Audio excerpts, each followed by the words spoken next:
¿Qué pasa con esa gordura? Hay algo que pasa cuando una serie dura muchos años. Los personajes que conocimos al principio no terminan siendo los mismos que vemos después. En Padre de Familia eso se nota muchísimo. Personajes que arrancaron de una forma terminaron cambiando completamente con el paso de las temporadas. Algunos se volvieron más exagerados, otros directamente se transformaron en algo totalmente distinto. Así que hoy vamos a ver cómo fueron cambiando varios de los personajes de Padre de Familia desde las primeras temporadas hasta lo que terminaron siendo con los años. Arranquemos con el jefe de esta familia. El único tipo capaz de destruir media ciudad, arruinar la vida de todos sus amigos y aún así seguir convencido de que es su padre ejemplar. ¡Sí!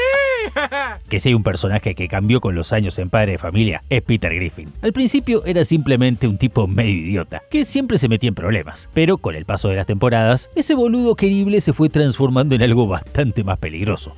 ¡Hágalo fuera, señora! Un desastre humano capaz de provocar el caos absoluto con tal de divertirse 5 minutos. Cuando Padre de Familia arranca a finales de los 90, Peter Griffin ya es un idiota, pero es un idiota bastante querible. Es el típico padre torpe que intenta hacer las cosas bien, aunque casi siempre termine metiendo la gamba. En los primeros episodios lo vemos trabajando como inspector de seguridad en una fábrica de juguetes. Después de una despedida de soltero donde básicamente se dedica a tomar cerveza toda la noche, Me siento mal, amigos. Le prometí a mi esposa que no bebería. Peter llega al trabajo con una resaca brutal y directamente se queda dormido en su puesto. Mientras duerme, por la línea de producción empiezan a pasar juguetes completamente peligrosos. Cuchillo de cocina, enchufes en agua, hoja de afeitar, hasta un erizo. Todo lo que jamás debería terminar en manos de un nene. La empresa queda envuelta en un escándalo y Peter termina despedido. Tu inteligencia ha dañado la reputación de esta compañía. ¡Estás despedido! ¡Ay, Dios! ¿Por cuánto tiempo? Pero incluso en medio de ese desastre, el Peter de las primeras temporadas todavía tiene algo que después se va perdiendo con el tiempo. Cierta inocencia. Intenta ocultarle a Lois que perdió el trabajo porque le da vergüenza fallarle a su familia. Y cuando empieza a pensar en cómo mantenerlos, termina yendo a pedir asistencia social, donde un error administrativo le da cheques ridículamente gigantes. Veamos, $150 a la semana.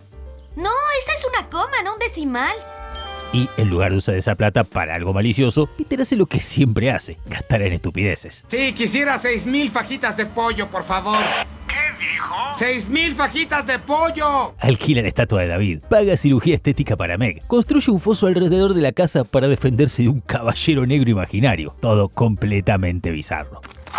Cuando Lois descubre lo que está pasando, Peter decide devolver el dinero de los contribuyentes de la forma más Peter Griffin posible. Alquila un dirigible durante el Super Bowl y empieza a tirar montones de guita sobre el estadio. Lo arrestan, obviamente, pero incluso en ese caos, la serie todavía lo muestra como alguien que en el fondo no es mala persona. Solo es demasiado idiota para entender las consecuencias de lo que hace. Ahora saltemos más de una década adelante. En temporadas mucho más modernas, Peter ya no es solo torpe o irresponsable. Muchas veces, directamente se convierte en el principal problema de la familia. Un ejemplo clarísimo es cuando la familia queda encerrada en la casa durante un huracán. No hay televisión, no hay nada que hacer y todo empieza con una escena mínima. Meg abre una lata de gaseosa y el ruido molesta a Peter. ¡Demonios, Meg! ¿Qué te pasa? ¡Eso fue muy molesto! Eso fue molesto. ¿Y tus enfadosos tarareos no molestan? La reacción ya no es un chiste tonto ni una estupidez inocente. Peter directamente empieza a insultarla. Y lo peor es que el resto de la familia se suma. Lois, Chris y Peter empiezan a descargar insultos contra Meg, como si fuera lo más normal del mundo. Y finalmente explota y empieza a responder. Primero apunta a Peter, le dice que es irresponsable, que nunca hizo nada bien como padre y que probablemente es el motivo por el cual toda la familia está arruinada. Eres un verdadero idiota con tu familia. Empujas la cara de tu hija contra tu trasero y le echas gases.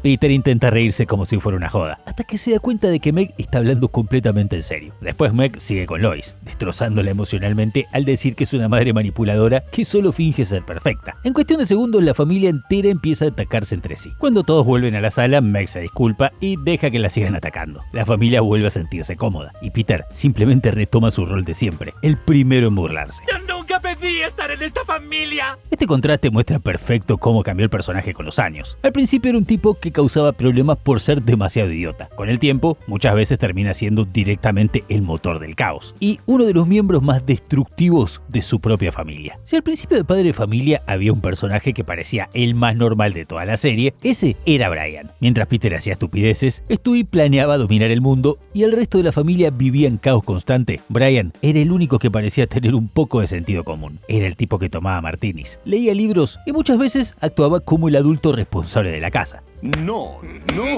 En las primeras temporadas incluso lo vemos defendiendo su propia dignidad como si fuera un humano más. Durante una ola de calor en Quahog, Peter decide meterlo en un concurso de perros para ganar una guita y comprar un aire acondicionado. El primer premio son $500. Brian acepta a regañadientes, pero todo cambia cuando Peter empieza a tratarlo como un perro de espectáculo. En pleno concurso, Brian hace algunos trucos frente al público y Peter termina poniéndole una galleta sobre la nariz para que la sostenga. La gente se ríe. Bueno, es la parte donde tú pides tu galleta. Oh, no lo creo. Pero para Brian eso es humillante. Él siente que ese tipo de cosas refuerzan el estereotipo del perro obediente. Así que se planta y se niega a seguir participando. Brian, te ordeno que te vayas al auto. Adiós. Buen chico, buen perro. La discusión con Peter escala rápido. Brian se baja del auto en medio del camino y decide irse por su cuenta. Ahí aparece otro rasgo importante del personaje en las primeras temporadas, su intento de vivir como alguien con principios. El problema es que el mundo no lo ve de la misma forma. Sin la familia Griffin, Brian pasa a ser simplemente otro perro de la calle. Lo echan de lugares públicos, lo tratan mal y termina completamente solo. Mientras tanto, Peter empieza a darse cuenta de que lo extraña. Incluso intenta reemplazarlo con un gato, que resulta ser totalmente violento y destruye la casa. ¡Ay, Dios! ¡Odio a este mendigo gato! Cuando finalmente encuentran a Brian, las cosas ya están bastante mal. Después de un incidente termina arrestado y enviado a la perrera, donde está a punto de recibir una inyección letal. Ahí se ve una dinámica que definía mucho la serie en los comienzos. Peter sale a defenderlo. Frente al tribunal, Peter da un discurso completamente emocional explicando que Brian no es una mascota, es parte de la familia. Ese Brian funcionaba como contrapeso. Era el personaje que intentaba poner algo de lógica en medio del caos de los Griffin. Pero con el paso de los años, esa versión del personaje empieza a cambiar bastante. En temporadas posteriores, Brian sigue queriendo mostrarse como alguien culto y profundo, pero muchas veces ya no actúa como la voz de la razón. Más bien, empieza a comportarse como un intelectual bastante pretencioso. El libro número 1 en las listas de los más vendidos del New York Times es Sueña tu camino a la felicidad espiritual de Paul Shore. Por esto nadie compró mi maldito libro. Un buen ejemplo aparece cuando decide escribir un libro de autoayuda después de frustrarse con su carrera literaria. En lugar de escribir algo serio, Brian arma un libro completo en apenas unas horas con un título ridículamente motivacional. Contra todo pronóstico, el libro se vuelve un éxito enorme. Y ese éxito le pega directo en el ego. ¡Ay, Dios! ¿Qué tenemos aquí? Oye, ¿y tú cómo te llamas? Ah, sabiduría. Ah, profundidad. Ah, verdad. Oigan, ¿por qué no nos juntamos todos entre las portadas de un libro? Brian empieza a creerse un gran pensador, da entrevistas, habla como si fuera un gurú intelectual y trata a todos los demás como si estuvieran por debajo de él. El momento más claro llega cuando aparece en un programa de debate y empieza a hablar con superioridad frente a los otros invitados, convencido de que es una especie de referente cultural. Bueno, resulta que la separación de iglesia y Estado es algo de lo que voy a hablar en mi siguiente libro, Dios.demonios. Hasta que lo confrontan y Brian termina admitiendo que su libro es básicamente humo. El contraste es bastante claro. ¡Largo! Oye, ¡Fuera! yo no... No, ¡fuera! ¡Fuera de aquí! ¡Fuera!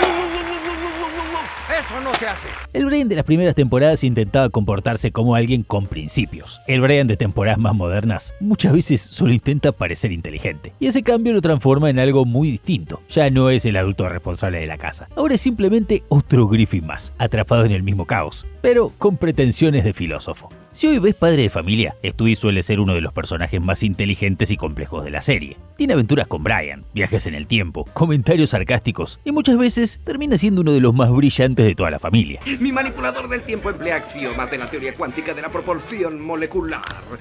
¡Ay!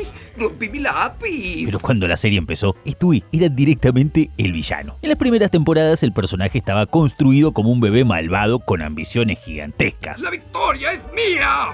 Mientras el resto de la familia vivía su vida normal, Stewie pasaba el tiempo diseñando inventos futuristas y planeando cómo dominar el mundo. ¡Con el Pentágono! Y sobre todo tenía una obsesión bastante clara: deshacerse de Lois. Me sentaré aquí hasta que alguno de los dos expire y tú me llevas 40 años, mujer. En uno de los primeros episodios esto se ve perfecto. Todo empieza con algo ridículamente simple. Lois intenta darle brócoli para comer. ¡Nunca! ¡Al diablo el brócoli, al diablo tú y al diablo los hermanos Wright! Para cualquier bebé eso sería una molestia menor, pero para Stewie es una declaración de guerra. Su reacción no es llorar ni negarse a comer. Decide eliminar el brócoli del planeta.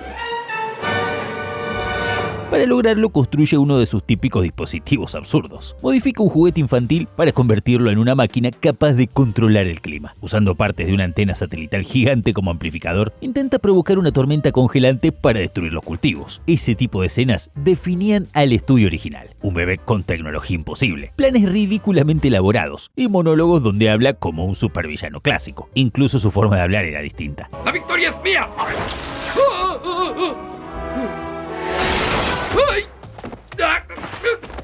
Tenía un tono mucho más teatral, casi como un villano de película antigua, constantemente amenazando con dominar el mundo o eliminar a quienes se interpusieran en su camino. Pero con el paso de las temporadas, el personaje empieza a cambiar muchísimo. Con los años, Stewie deja de ser solo el bebé villano de la serie y empieza a mostrar otro tipo de historias. Sigue siendo brillante, sigue teniendo un ego enorme, pero su personalidad se vuelve mucho más compleja. Uno de los contrastes más grandes aparece cuando termina en la oficina del psicólogo infantil de su escuela. Lo que empieza como una conversación incómoda, rápidamente se convierte en una especie de sesión terapéutica. Vi salir al chico que tiene cáncer. Debe ser divertido. Donde el médico empieza a analizar la personalidad de Stewie. ¿Por qué estás aquí, Stewie? Ah, qué patético. Y ahí aparece algo que en las primeras temporadas casi no existía: vulnerabilidad. A medida que hablan, el psicólogo empieza a señalar que Stewie muchas veces se comporta de forma exagerada para esconder inseguridades más profundas. Intenta mantener su actitud arrogante, incluso burlándose del médico y analizando su vida personal con una precisión incómoda. Veo medicamentos recetados para el corazón. Creo que las guarda en la oficina para no preocupar a Michael, o eso piensa. Aunque la verdad es que le da vergüenza. Su edad, su mortalidad. Es mejor aparentar vitalidad. ¿Y para qué guardar en casa algo que le recuerde lo que es inevitable? Pero cuando el doctor menciona que quizá Stewie se siente solo, el personaje se quiebra. ¡Ay, Dios mío! Así es, estoy muy solo. ¡Ay! ¡Puedes ver a través de mi alma! Por primera vez vemos a Stewie admitir que muchas veces se siente aislado, que le cuesta encajar con otros chicos y que gran parte de su personalidad exagerada es una especie de máscara para protegerse. Incluso abandona momentáneamente su acento sofisticado y habla con una voz mucho más natural, mostrando que esa forma de hablar también es parte del personaje que construyó para sí mismo. Así es como hablo. Mi acento no es más que una fachada, un escudo para protegerme durante el día, una imagen que he cultivado para sentirme especial. El contraste con el estudio original es enorme. El bebé que antes hablaba de dominar el mundo, ahora está sentado en un consultorio discutiendo su identidad, sus inseguridades y su miedo a no encajar. Ese cambio es uno de los más grandes de toda la serie. El estudio en las primeras temporadas era básicamente un villano caricaturesco, con tecnología imposible y planes absurdos. Con los años se transformó en uno de los personajes más complejos de Padre de Familia, capaz de pasar del sarcasmo y la locura a momentos sorprendentemente humanos. Si hay un personaje que la serie empezó tratando de una forma y terminó usando de una forma completamente distinta, esa es Meg Griffin. En las primeras temporadas Meg no era el blanco constante de los chistes. Era básicamente la hija adolescente típica de una familia caótica. No tenía demasiada suerte socialmente, pero tampoco era el saco de boxeo emocional de todos. De hecho, en los primeros episodios muchas veces aparece simplemente como parte de la familia, reaccionando a las locuras de Peter o a las situaciones absurdas de la casa. Mientras Peter se mete en problemas en el partido de fútbol de Chris y termina bajo arresto domiciliario, la vida de la familia sigue su curso. Peter arma un bar en el sótano para poder seguir juntándose con sus amigos mientras está encerrado en casa, y el lugar rápidamente se convierte en un punto de reunión para medio cuajo. Meg aparece en medio de todo ese caos como un adolescente bastante normal dentro del universo de la serie. No es el centro de burlas constantes ni el blanco de los ataques de toda la familia. Simplemente forma parte de la dinámica de los Griffin, lidiando con las estupideces de Peter y el desorden que se arma en la casa. Ese era el rol original del personaje, la hija que intenta sobrevivir dentro de una familia completamente absurda. Pero con el paso de las temporadas, la serie empieza a usar a Meg de una forma muy distinta.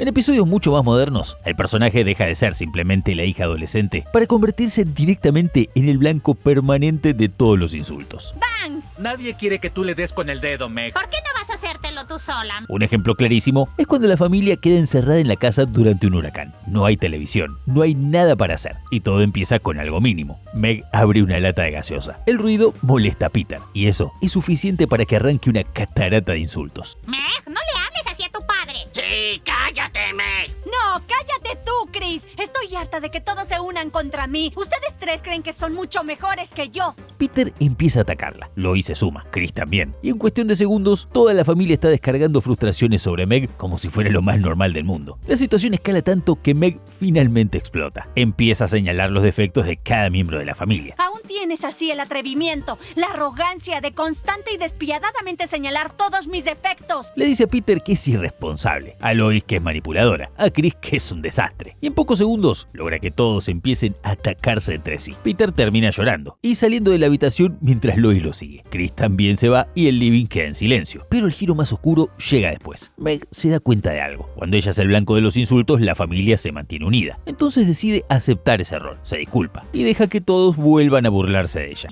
Eso tiene sentido. Ya me parecía extraño que yo fuera un mal padre.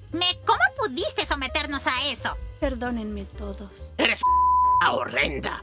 La dinámica vuelve a la normalidad. Ese momento muestra perfecto cómo cambió el personaje con los años. La Meg de las primeras temporadas era simplemente una adolescente más dentro de la familia Griffin. Con el tiempo, la serie la fue transformando en algo muy distinto, el pararrayos emocional de la casa, el personaje sobre el que todos descargan sus frustraciones y uno de los running gags más crueles de toda la serie. En los primeros años de Padre de Familia, si había alguien que mantenía a la familia más o menos bajo control, era Lois. Mientras Peter hacía estupideces constantemente, Lois funcionaba como el punto de equilibrio. Era la que ponía límites, la que intentaba mantener la casa en orden, y en general la única que parecía comportarse como una adulta. En una de las primeras historias, esto se ve bastante claro. Cuando llega un nuevo vecino al barrio, Joe Swanson, Lois es la primera en intentar acercarse y darle la bienvenida a la familia, tratando que todos se lleven bien con los nuevos vecinos. Cariño, saluda al señor Swanson. Ese tipo de escenas mostraban a Lois como la figura más razonable de la casa, mientras Peter se obsesiona con competir con Joe y termina poniéndose celoso de lo popular que se vuelve el nuevo vecino. Lois intenta mantener las cosas en perspectiva. Peter empieza a sentirse inferior porque Joe es un policía heroico, querido por todo el barrio, y además resulta ser increíble jugando softball. Obsesionado con demostrar que él también puede ser un héroe, Peter termina metiéndose en una situación completamente absurda, intentando detener un robo. Como suele pasar, el plan le sale mal y termina siendo rescatado por el mismo Joe al que quería superar. Y ahí aparece el rol clásico de Lois en las primeras temporadas. Es quien baja la situación a tierra. Cuando Peter vuelve frustrado por no haber sido el héroe del día, Lois le recuerda que para su familia ya lo es. Siempre estás ahí sentado en el sofá haciéndonos reír cuando estamos molestos. Cambias de canal cuando algo aburrido aparece. Ese era el lugar del personaje al principio de la serie, la voz de la razón dentro de una familia completamente caótica. Con el paso de las temporadas, Lois también empieza a cambiar bastante. En historias más modernas, el personaje deja de ser solamente la madre responsable que controla el desastre y empieza a formar parte del desastre. Un ejemplo claro aparece cuando llega su cumpleaños y Lois entra en una especie de crisis personal. Después de escuchar un poema bastante desastroso de Peter en su fiesta, a mi amada Lois en su cumpleaños. ¡Qué viaje hemos compartido! La vida acostumbra a cambiarlo todo. Lo que antes fueron unas firmes e impresionantes montañas se han vuelto como una mina deslavada que sigue escurriendo sin parar. Lo que fueron suculentos y rosados pétalos ahora tienen la forma del floreado y quemado extremo del cigarrillo explosivo de un bromista muy pesado. Ya, Peter, es suficiente. Empieza a sentir que su vida se volvió aburrida y decide reinventarse completamente. Lo que sigue es un cambio radical. Lois se hace un makeover, empieza a vestirse distinto, sale de fiesta con gente mucho más joven y adopta una actitud completamente despreocupada. Al principio Peter incluso parece disfrutar el cambio. ¡Wow, Lois! Admito que me gusta esta nueva tú. ¡Me gusta mucho! Pero rápidamente se da cuenta de que la situación se le va de las manos. Mientras Lois se la pasa de fiesta, Peter empieza a quedar agotado intentando seguirle el ritmo. En una de esas salidas, termina completamente destruido en un sillón, mientras Lois sigue bailando con un grupo de chicas mucho más jóvenes. La situación escala todavía más, cuando Lois termina infiltrándose en un concierto de Justin Bieber con la idea de seducirlo. Peter aparece en el lugar y termina resolviendo todo de la forma más Peter Griffin posible, armando un desastre.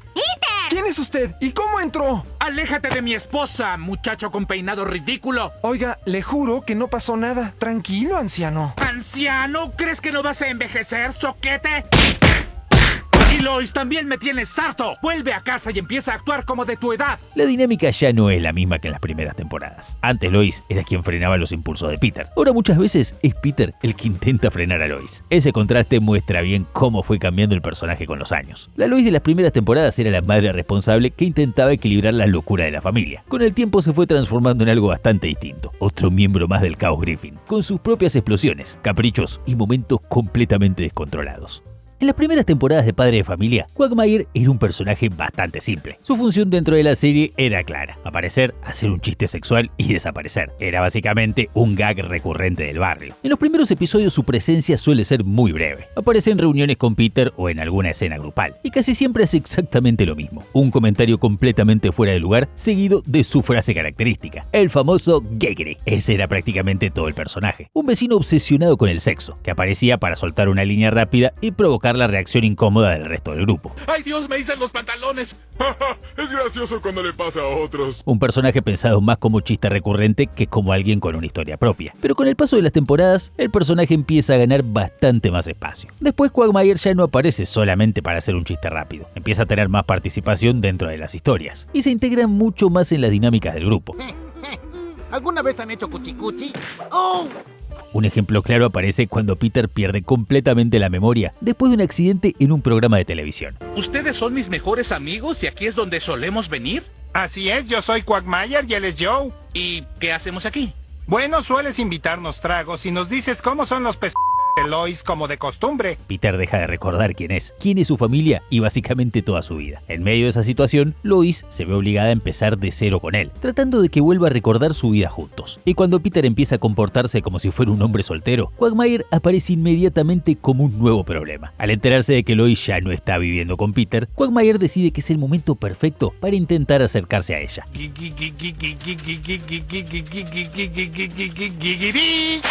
Incluso le invita a salir, convencido de que ahora tiene una oportunidad con la esposa de su amigo. Esa situación genera un conflicto mucho más directo entre personajes, que en las primeras temporadas casi no existía. Quagmire ya no es solamente el vecino que aparece para decir el chiste rápido. Empieza a formar parte real de las historias, interactuando con Peter, Lois y el resto del grupo de una forma mucho más activa. Ese cambio muestra bastante bien cómo evolucionó el personaje con el tiempo, aunque claro, sin perder nunca la obsesión que lo hizo famoso desde el principio. En los primeros años de Padre de Familia, Cleveland era probablemente el personaje más tranquilo de todo el grupo de amigos de Peter. Mientras Peter hacía locuras constantemente y Quagmire soltaba comentarios completamente fuera de lugar, Cleveland funcionaba como el tipo normal del barrio. Esto es desagradable. El vecino calmado que observaba el caos alrededor suyo con una mezcla de paciencia y resignación. En las primeras historias donde aparece el grupo de amigos, Cleveland suele estar simplemente acompañando a Peter, Joe y Quagmire en distintas situaciones del barrio. No es el centro del chiste ni de la historia, pero siempre está ahí, formando parte del grupo. Durante una de esas historias se lo ve compartiendo escenas con los vecinos, cuando aparece un nuevo personaje en cuajo, Joe Swanson, mientras Peter intenta impresionar al nuevo vecino y termina metiéndose en una competencia absurda para demostrar quién puede ser un héroe. Cleveland aparece como parte del grupo que observa todo el espectáculo. Ese era el Cleveland original, el amigo tranquilo, el que casi siempre reaccionaba con calma mientras los demás armaban el desastre. Pero con el paso de los años, el personaje termina teniendo un destino bastante particular dentro de la serie. Después de varias temporadas apareciendo como parte del grupo, Cleveland directamente desaparece de Quahoe para protagonizar su propia serie. Durante ese tiempo se muda a otra ciudad, forma una nueva familia y vive historias completamente separadas del resto de los Griffin. Cuando finalmente regresa al barrio, el reencuentro se vuelve parte de la historia. Hola, Cleveland. Hola. ¿No tienes que grabar un programa? Cierto. Cleveland vuelve con toda su familia y lo primero que pasa es que el propio grupo empieza a hacer chistes sobre el tiempo que no estuvo. Incluso él mismo reconoce lo raro que fue haber tenido su propio programa antes de volver al mundo de Padre de Familia. Pero su regreso no es del todo tranquilo. ¡Hogar dulce! Mientras intenta reinstalarse en su antigua casa junto a Donna, Cleveland Jr., Ralo y Roberta, rápidamente empiezan los conflictos entre las dos familias. Donna y Lois discuten sobre cómo criar a sus hijos y terminan peleadas, al punto de prohibir que sus maridos se vean. Eso deja a Peter y Cleveland en una situación rarísima, los dos intentando encontrarse escondidas como si fueran adolescentes que tienen prohibido verse. Intentan reunirse en distintos lugares, inventan excusas ridículas y hasta terminan metiéndose en situaciones completamente absurdas solo para poder pasar tiempo juntos. ¡No te mueras! El contraste con el Cleveland original es bastante claro. El personaje que antes era simplemente el vecino tranquilo que acompañaba al grupo, ahora vuelve con toda una historia detrás, una familia nueva y hasta el antecedente de haber protagonizado su propia serie. En las primeras temporadas de Padre de Familia, Chris era probablemente el personaje más simple de la familia. ¡Qué de lujo, papá! ¡Combate la máquina!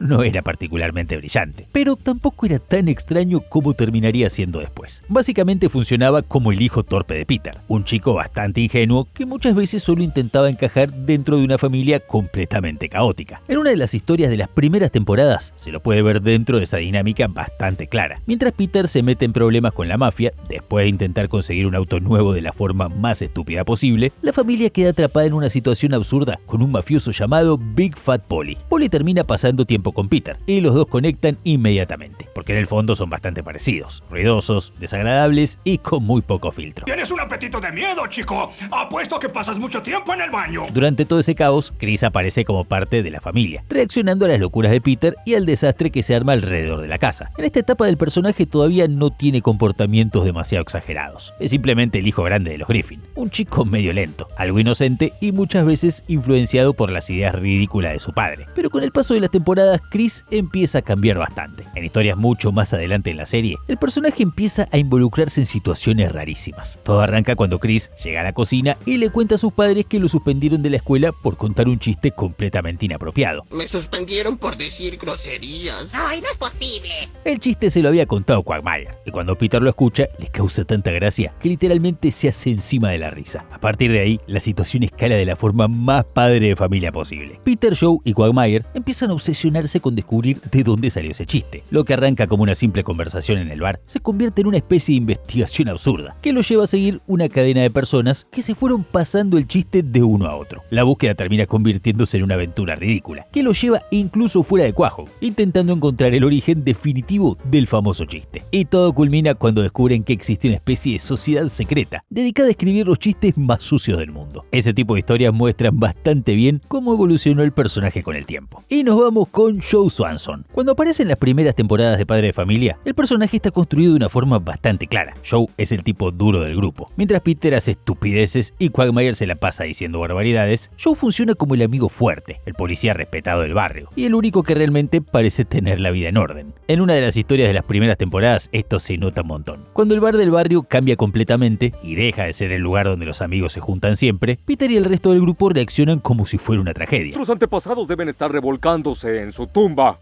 La situación escala al toque y los cuatro terminan armando una especie de protesta ridícula. Caballeros, presenten sus armas, cárguenlas. ¡Bum, chacalacalaca, bum, chacalacalaca, bum, chacalacalaca, fuego! En medio de todo ese caos, Joe aparece participando como uno más del grupo, pero con una presencia bastante distinta. Aunque está en la silla de ruedas, el personaje se presenta como alguien fuerte, seguro de sí mismo y completamente capaz de enfrentarse a cualquier situación. El Joe original era un policía duro, respetado y muchas veces incluso más competente que el resto de los personajes que lo rodeaban. Pero con el paso de las temporadas, la serie empieza a usar el personaje de una forma bastante diferente. Por ejemplo, en esta historia de mucho más adelante, mientras Lois comienza a trabajar en una línea telefónica de fantasía para adultos y Peter se mete en otro desastre completamente bizarro, Joe vuelve a aparecer junto al grupo de amigos en el bar. Muchas de las conversaciones del grupo terminan incluyendo jodas incómodas sobre su vida personal. ¿Cada cuándo lo haces con Bonnie? Pues mi seguro médico solo paga por el equipo una vez al año. Su matrimonio con Bonnie o su situación física. Joe sigue siendo parte central del grupo de amigos, pero el enfoque del personaje cambia bastante. Ya no se lo presenta como el policía imparable del barrio, sino más bien como otro miembro del grupo que muchas veces termina siendo parte del chiste, o el que peor la pasa en las situaciones. El Joe de las primeras temporadas era el héroe del barrio, y con el tiempo terminó convirtiéndose en algo bastante distinto. Un personaje mucho más vulnerable dentro del grupo, muchas veces atrapado en jodas incómodas, o situaciones donde su vida personal se vuelve parte del humor de la serie. Después de tantos años al aire, es lógico que Padre de Familia haya cambiado. La animación cambió, el humor cambió, y los personajes también. Pero justamente eso es parte de lo que mantiene viva la serie después de tantas temporadas. Ahora quiero saber qué opinas vos. ¿Qué personaje te parece que cambió más en Padre de Familia? Te leo en los comentarios. Y nosotros nos vemos la próxima, acá, en El Gordo Pita.